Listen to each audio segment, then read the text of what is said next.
Hey, comment ça va? It's the middle of February, and I want to try to plant my tomatoes or transplant my tomatoes about the middle of April here in Zone 8. So I have a decision to make. Do I start my seeds in this peat pot? Do I start them in the plastic pot or in the styrofoam cup? Any one of these will grow my seedlings just fine. But because I'll sometimes mess up and water too much, hard to believe, I know, but it happens, it would take the styrofoam cup forever for the soil to dry. It would take the plastic cup forever for the soil to dry.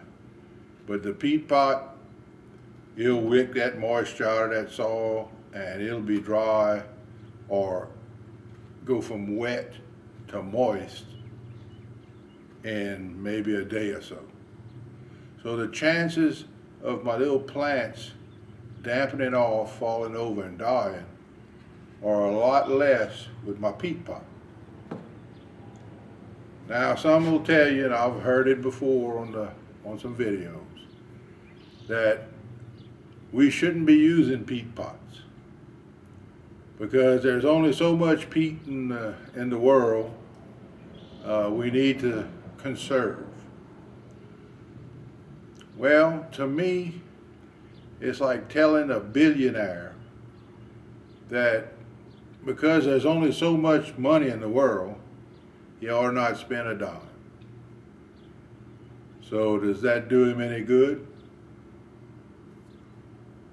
That's your decision.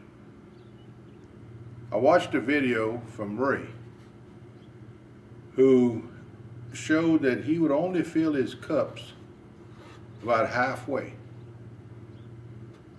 Plant his seed, go ahead and water them and let them come up and grow. And once they grew, I'd say a couple of inches over the top of the cup, then he'd finish filling it up with his potting soil.